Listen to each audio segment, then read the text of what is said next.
Hi, future GISPs.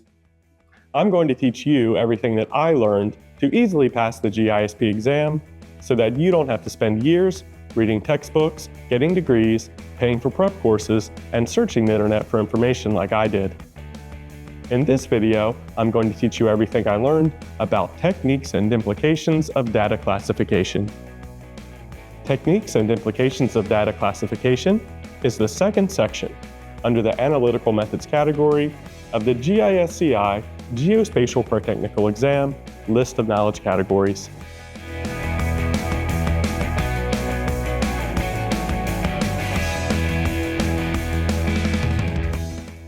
Let's get started with Section 602, Techniques and Implications of Data Classification. There are 4 types of data: nominal, ordinal, interval, and ratio. Nominal data. Nominal data is organized into unordered categories. A nominal data classification can show qualitative differences. Nominal is not ordered and doesn't have a 0 point. Nominal data is best represented by differing shapes, colors, or textures.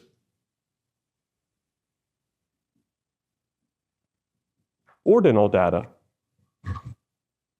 Ordinal data categories have a rank order.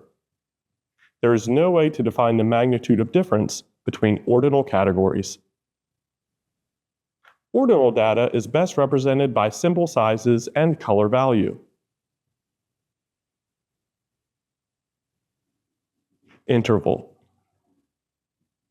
Interval data is on a scale where each value has an equal distance between each other and the differences between values are known. Interval categories have a clear rank order. Interval scale has no 0 point.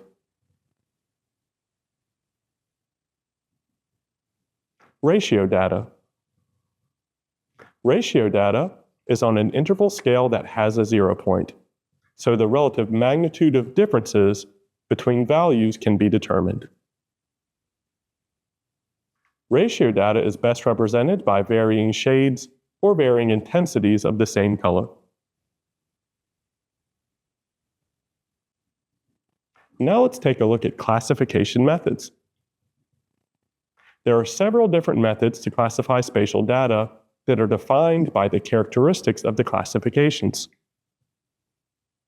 Spatial classification methods described in GIS literature include manual interval, defined interval, equal interval, quantile, natural breaks, equal area, geometric interval, and standard deviation.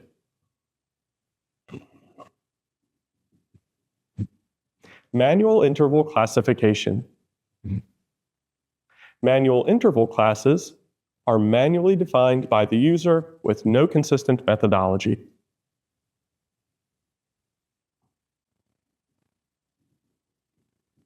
Defined interval classification.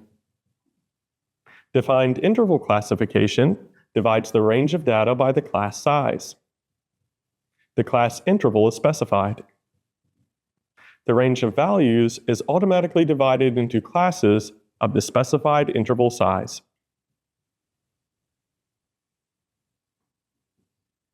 Equal interval classification. Equal interval classification divides the range by class amount. The amount of classes is specified.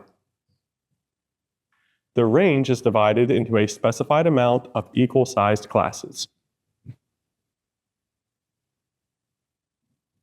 Quantile classification. Quantile classification divides the range by the feature count. The number of classes is specified. There are an equal number of features in each class.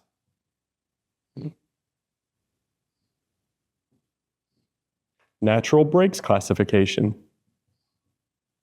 In a natural breaks classification, classes are created by natural groupings in the data.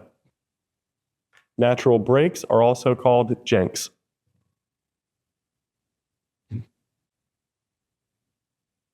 Equal area classification. Equal area classification divides data geographically. Each group contains an equal proportion of the overall geographic area.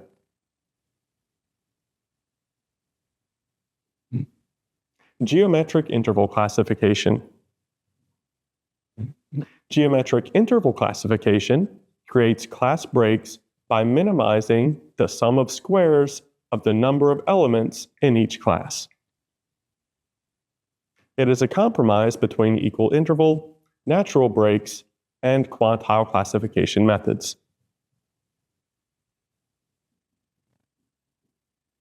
Standard deviation classification.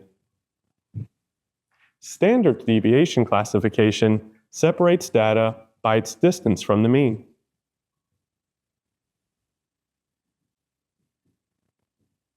In most classification scenarios, 5 to 7 classes is ideal. Classes should be exhaustive and should not overlap. Now let's take a look at some other types of classification in GIS. Raster classification noise. Raster classification noise occurs when isolated pixels have the wrong classification. This is a common problem in remotely sensed data that is easily remedied with map algebra. Binary raster classification. A binary raster has two classes, 0 and 1, or true and false. Supervised classification. Supervised classification is a manual or defined classification by a user.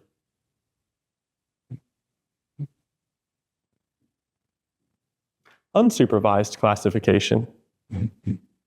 Unsupervised classification is a computer-automated classification.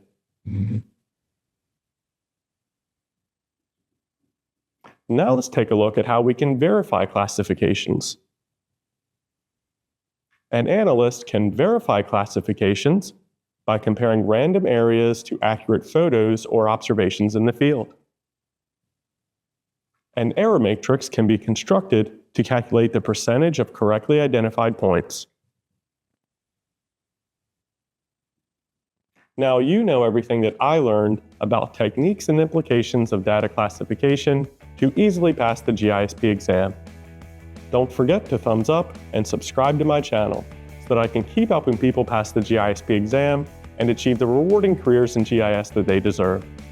You can also find everything I learned to pass the GISP exam in my book, The Ultimate GISP Exam Study Guide, available on Amazon. My study guide is an easily understandable, comprehensive, graphical, all-in-one resource for passing the exam. You can find the link to my study guide in the description below. Thanks for joining me, and congratulations in advance on passing the GISP exam.